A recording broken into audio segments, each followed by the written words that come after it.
Alright, hello. As I tell everybody, this is live, so usually I'm scrambling before going live, and there's no sense or reason to it, but it's just the way life is. So good morning and welcome to the Breadcrumbs project. Good morning from beautiful Spain. And it is a beautiful day here. The camera is not working right. Hang on a second as we get all of this squared away. Why isn't the camera working? It is now. Well, so I had the camera in hand. Let me show you. There. That's the beautiful day we're having today in Spain. And there is not the holiest mountain here. The holiest mountain is up the road here, and this is the end of the Camino de Santiago. And so it's beautiful. It is a very special place. It is a very, very holy place, and has been for thousands of years, and it continues to be to this very day. An incredibly special and an incredibly holy place for people that are walking the Camino de Santiago. And if you've ever heard the Camino de Santiago, or there's the movie The Way, and it's made by Martin Sheen and his son, not Charlie Sheen, who is also being accused of being a pedophile and a Satan worshiper, Emilio Estevez. So Emilio Estevez is Martin Sheen's younger son. Successful film career, but they did a documentary of them walking the Camino because one of Emilio's brothers and Martin's sons had passed away, and it was very tragic, very beautiful. Yeah, it's been it was a rough morning getting things going here. The Bruce, so yeah, live TV, technical stuff. But I think we're all in good shape now. Do you hear me okay? And my 5x5. We have a lot of things to go over this morning. And yesterday's, and basically what I'm doing, I need to retitle what I'm doing here is basically live reactions to Q drops.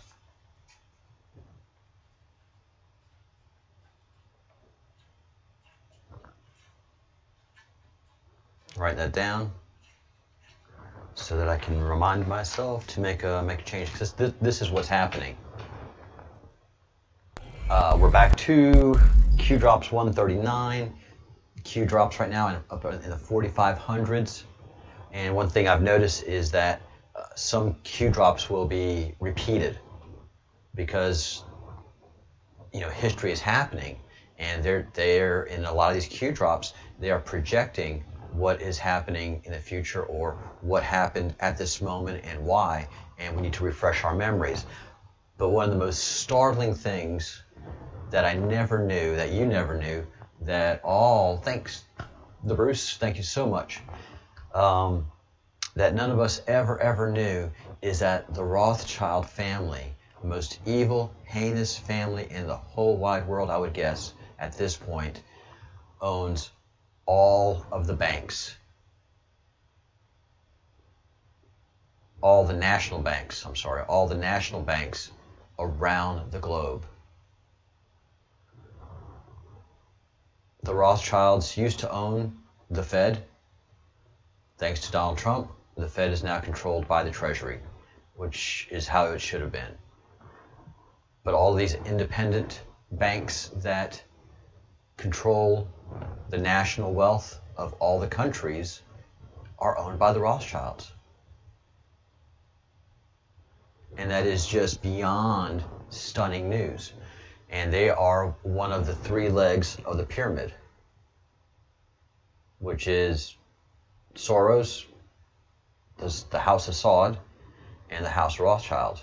The House of Saud, the House of Rothschild, and the House of Soros are all Illuminati, and they've been controlling the world for a long time. The House of Saud is pretty new on the scene, but they came up rich very fast. And what the Illuminati does again and again and again, they're always looking for power and people that are becoming powerful. And if they can be co-opted and corrupted, great. If not, then they have to take them out. And I will give you a wonderful example.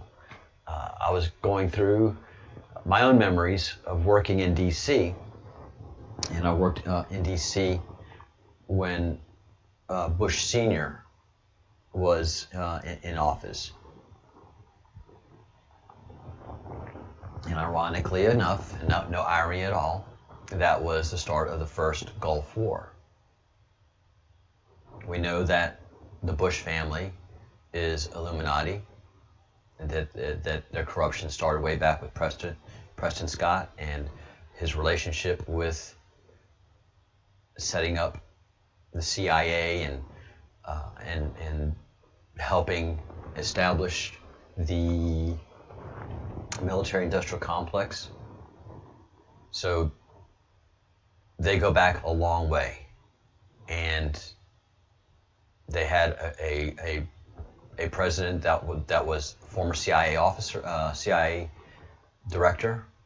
So you can pretty much, every CIA director is corrupted in some manner, means, or form.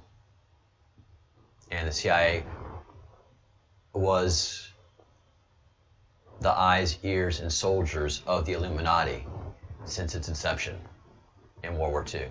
Oh, I know this is so crazy. And I do remember when I was working in D.C., that Leon Panetta, Congressman Leon Panetta at the time, was the head of the Finance Committee. The Democrats ran the House at the time. Republicans were in the minority, and Leon Panetta was the chief of the Finance Committee of Congress. That's the most powerful, aside from the Speaker of the House.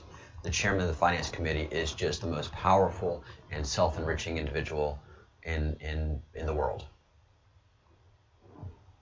directly speaking. And then in the Obama administration, no, in the Clinton administration,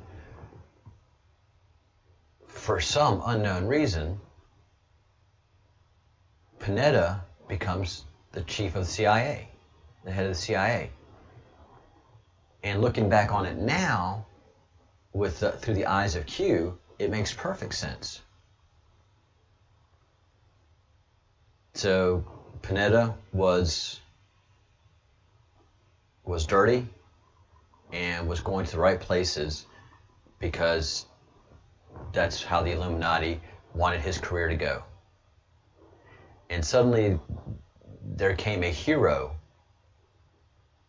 by the name of General Petraeus during the Afghan War and during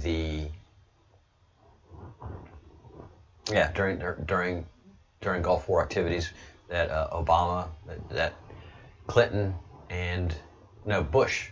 I'm sorry, Bush. Then came Bush, and General Petraeus made quite the name for himself. People really, really liked him, and due to his successes and his abilities, there was a clamoring to have him become the head of CIA.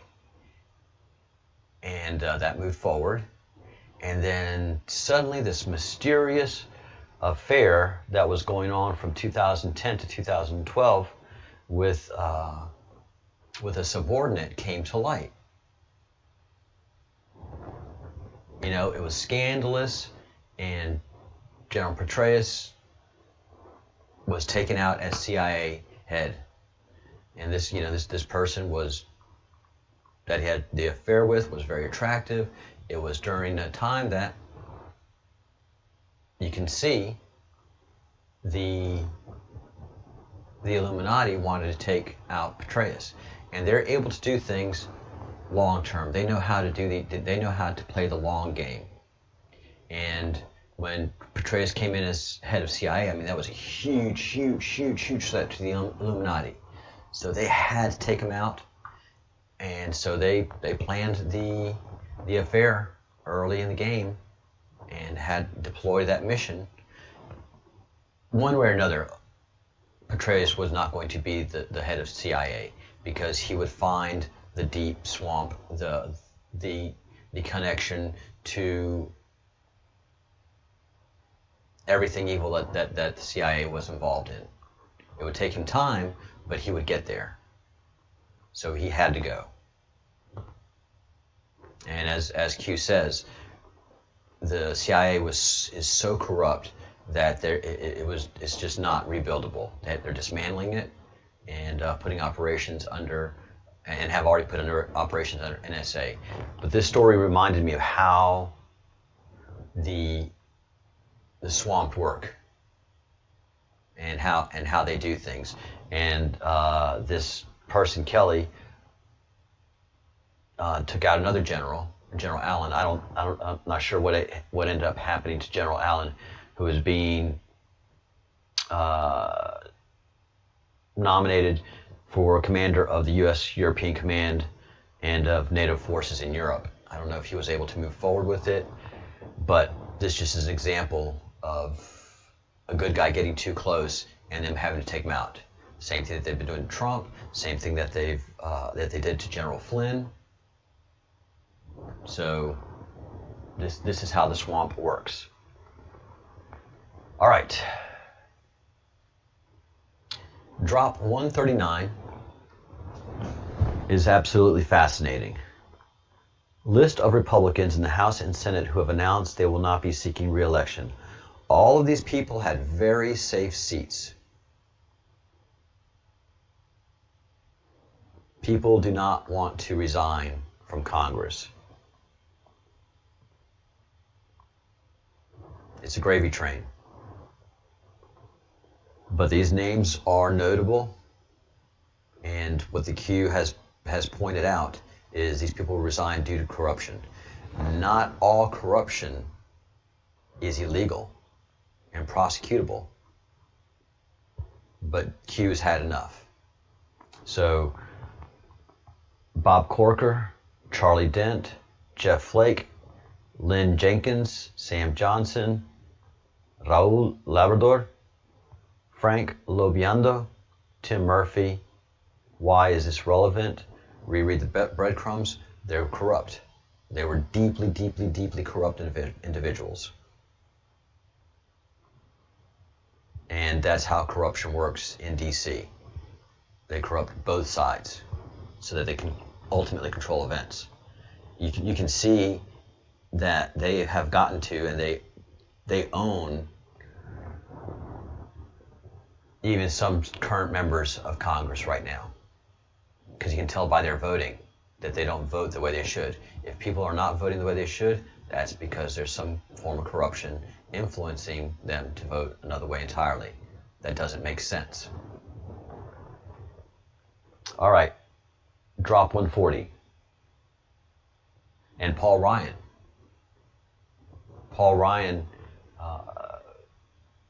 resigning was huge. Huge. That was the golden boy. So Q must have seen all of the blackmailable stuff that the Illuminati had on him and said, you got to go. You've got to go. All right, families combined, try, equals New World Order. So I think we're talking about Soros,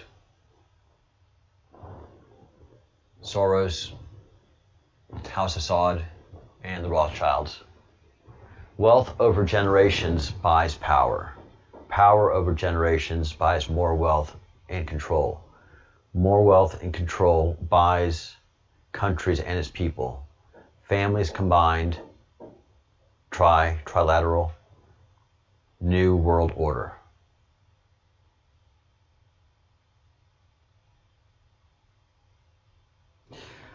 So and I read these, and that's why I say these are reaction videos. I'm thinking about things. I'm about to sneeze, so I apologize.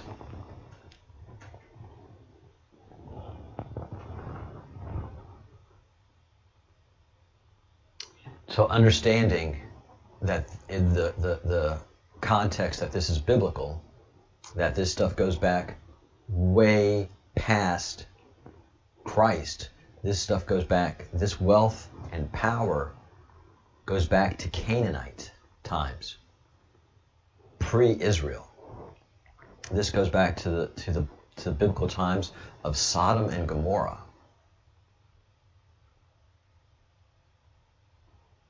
Because that's where the cult of Baal, I've learned how to pronounce that demon's name appropriately, which is not a good feeling, but he's known, and we're naming him, and we're calling him and his family out and taking them down in the corruption they had. But you know the tale of Sodom and Gomorrah quite well. Sodomy comes from Sodom. The word cannibal comes from Canaanite and Baal, Cannibal. And some people say it's Cain ate Abel. And that's where it came from. But we do know where sodomy came from. And that's what was done in Sodom and Gomorrah. The people were clamoring for Lot's daughters because they wanted to know them. Not in a meet and greet kind of way, but on that plain with those 5 cities, pentagram, they when you came into the city, you were raped. The people of the city took advantage of you, no matter your age, no matter who you were. It was a place of degeneracy, such that God wanted to destroy it.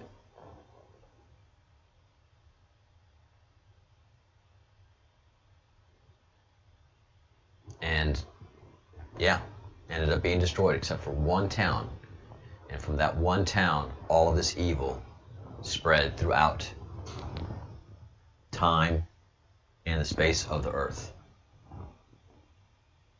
Generation after generation after generation, until the Illuminati were established. But these people and families had so much power that they could sink the Titanic and make money off of it and create this huge banking empire for the Rothschilds. So ultimately what happened is J.P. Morgan created the Fed so that the Rothschilds could come into the United States of America, the emerging great power after World War II. What is the keystone? I don't know. What nation dominates all others? I have to say the United States. What nation has influence over most others? I have to say the United States. What is the keystone? The United States. Return to Saudi Arabia.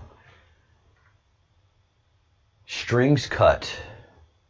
And there are the 3 pluses. Who is the 3 pluses? Puppets, plus, plus, plus, in the shadows. Each side of the triangle controls a certain subset of power brokers.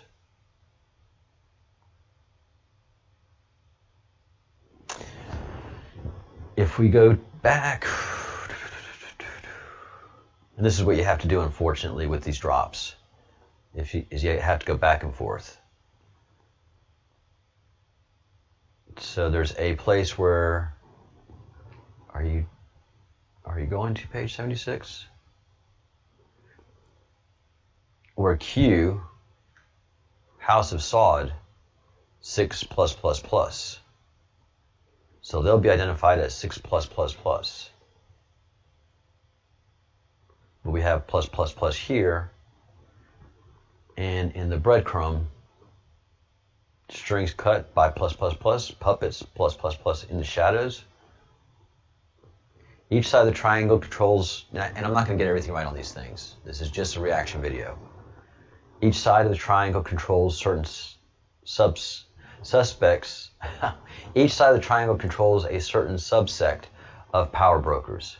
Power brokers are also labeled as the puppets and servants. Puppets/servants. Nancy Pelosi would be a great example. Hillary Clinton, another great example. Barack Obama, another fabulous example. What is the New World Order? The New World Order is the Illuminati taking over the world. Why did POTUS receive a sword dance when visiting Saudi Arabia? That's a hero's dance. That is the greatest honor the Saudi family can bestow upon someone. And significantly, it wasn't just the sword dance. The king of Saudi Arabia, the titular head of the family, participated in the sword dance, and President Trump was in the center of the sword dance, the power position. So out of nowhere, Donald Trump becomes the hero of Saudi Arabia. And there's no public reason why. There's no public victory. There's no reason. This is although they've done these celebrations before, there's a big announcement, a big buildup of why this person is going to get the sword dance with the Saudi house. But it very often doesn't happen with the king participating. Donald Trump shows up one day, and the next day, out of nowhere, without announcement, he's being feted, he's being celebrated, he's being honored as a hero to Saudi Arabia and the House of Saud, and by extension, Islam. So that was not noted in the world, but as understanding it and studying it over the last several months, as I have. All right.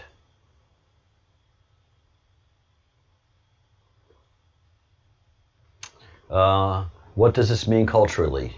That Donald Trump is a great hero to Saudi Arabia. Why is this relevant? Very relevant. What occurred in Saudi Arabia? The mass arrests. They declared martial law, grounded all the planes, did a huge arrest throughout the country with some of its most famous and powerful people. They didn't care. Whatever they had on them was so powerful that the House of Saud was willing to take down one of its princes and one of its most significant leaders that was taking them out of just being an oil economy. There was great celebration of Prince Alwaleed. And then suddenly he's arrested on corruption charges, which are true. And his assets are frozen, and he no longer has access to that wealth. How did POTUS remove one side of the pyramid? By showing them exactly what was going on with a great amount of people in the country. And that we knew it. They knew it quietly. We have all the proof that is out there. And it was very embarrassing, but also empowering to the House of Saud. They probably didn't know how great the evil was that was going on.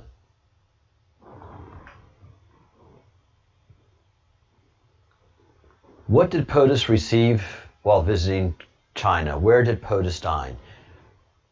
And I looked that up before we went online. And POTUS received, and I'm guessing because I couldn't find anything tangible like he received a present, but he received a banquet, a state banquet. All right. Where did he dine? He dined in the Forbidden City. And this has never happened before to a president of the United States. Not Obama, not Bush, not anybody. Because the Forbidden City is a forbidden city. And as we understood it, China and America are in a great trade war. Why would China publicly bend the knee and celebrate this Trump, who is doing great damage supposedly to the country, by honoring him in the Forbidden City? The optics don't make sense. They do not make sense. They do not make sense. They do not square, because when Trump came in, he was talking tough already to China. And Xi came to the United States. They had warm sessions, warm, cordial, good diplomatic relations, good diplomatic activities. But Trump is putting tariffs and talking about putting tariffs. So why are you going to bring this guy into the Forbidden City? That's not going to make him happy. That's not going to make a big difference in the way Trump operates. This was a huge bend the knee moment by China.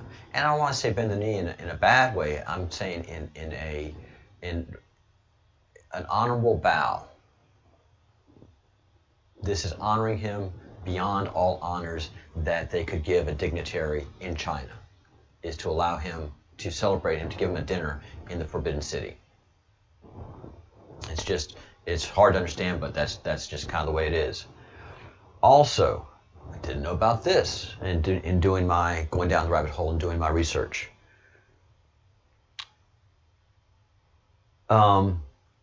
When President Trump went to the Republic of Korea, there's a friendship walk that is done, and this is something all the presidents do, but I think it means a lot more in Asia than the relevance in the West. And President Trump is not a fan of, or a big. Yeah, he's just not a fan of the president of the time, because he's considered the Obama of Korea. So I don't want to get into the politics there at the time, because it's not important. What is important is this: the same walk with President Xi Jinping of China lasted almost 5 hours.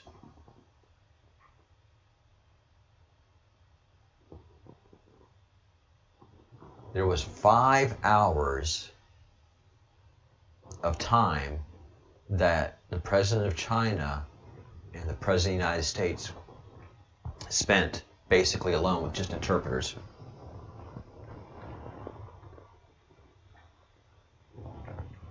And I'm going to pretty much guess that it was also away from any sound capturing devices, that the area was swept and ensured that the conversation that Xi Jinping and Donald Trump had was a very, very private one.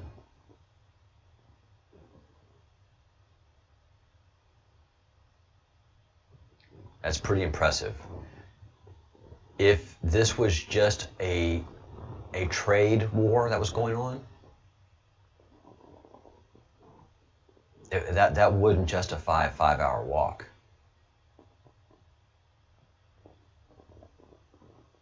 5-hour walk was something very, very, very important that these two world leaders had to discuss in private.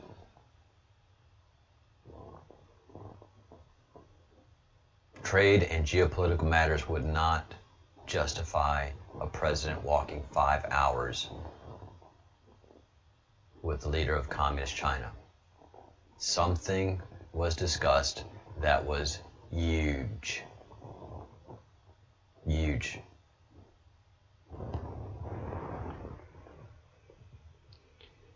And this is a great graphic.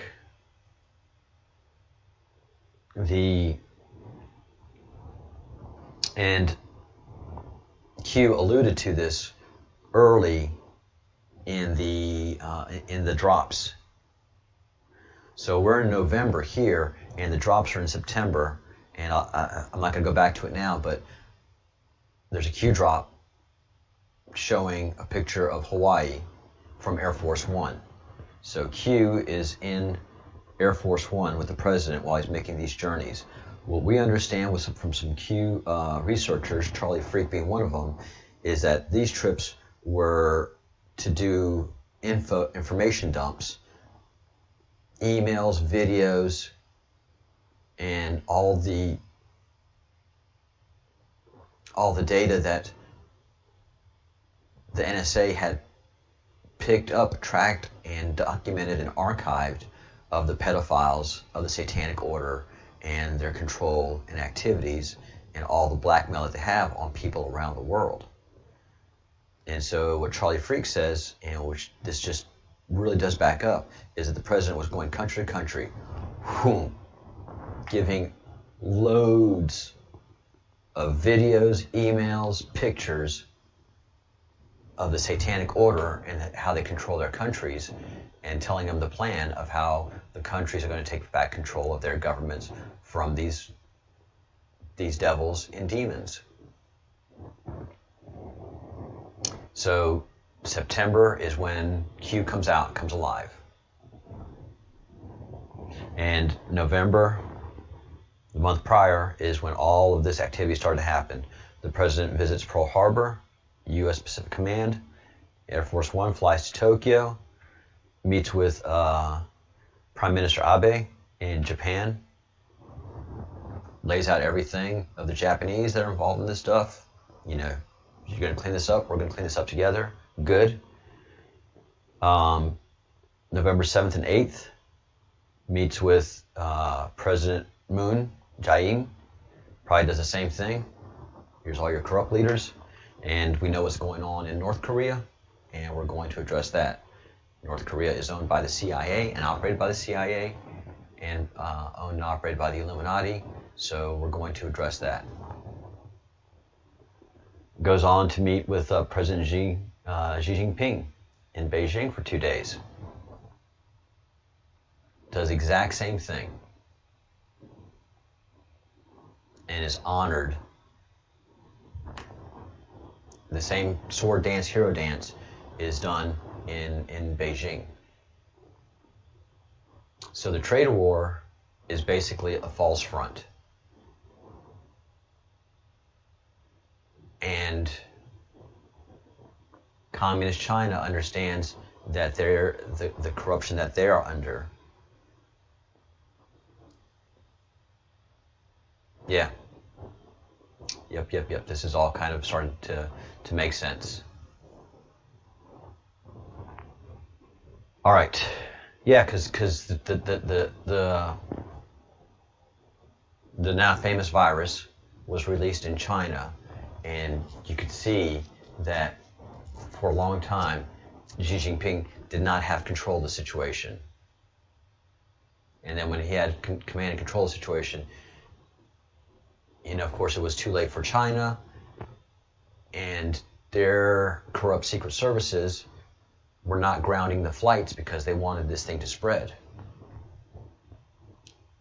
And so there's a great deal of corruption around the world. The corrupt CIA, I think, probably corrupted the intelligence agencies of China, and that's probably where a lot of this information that the president dropped off in Beijing was done. I don't know. But it's starting to look like that. Then Da Nang, Hanoi, and Manila, and these are 3 countries that are greatly affected by human trafficking. And pedophiles galore live in these areas. So this looks like, yeah, it was a full-on attack of going against the pedophile culture and the human traffickers and the satanic cult that has been controlling the world. Very, very interesting.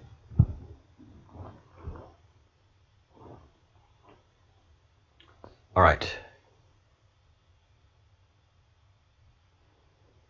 What if China, Russia, and others are coordinating with POTUS to eliminate the New World Order? Huh?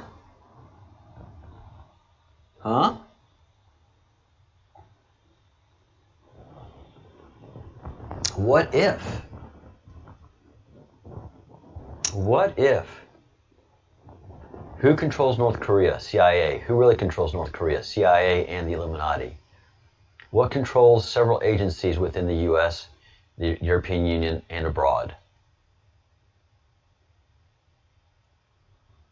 The Illuminati. Why is no such agency vital? The NSA. Why is the NSA vital? Enormous scale of events currently going on. Why is the NSA vital? Because the NSA is controlled by the military. It is insulated from DC corruption, and it has everything. This conversation that we're having right now is going on to an NSA server. Hi Q guys, hi Q group, thank you for the great work that you've done and the sacrifices that your guys have done, and I'm so very proud and grateful that operations have been successful. Enormous scale of events ongoing. Why is Russia helping to kill ISIS? This is not easy to accept nor believe. Crumbs make bread. Operations active. Joint missions underway. The world is fighting back. Refer back to graphics. The Great Awakening, again, capitalized. Snow White, Iron Eagle, Jason Bourne, 2016, Dream, CIA. Q.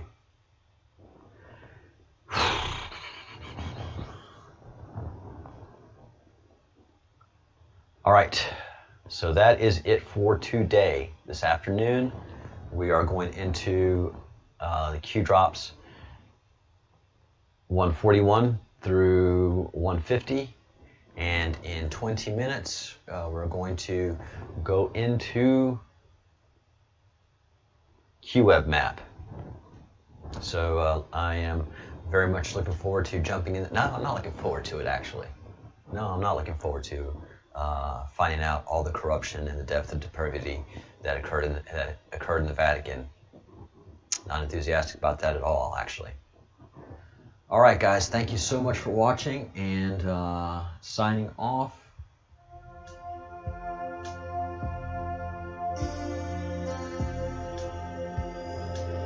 And this will be a quick sign out because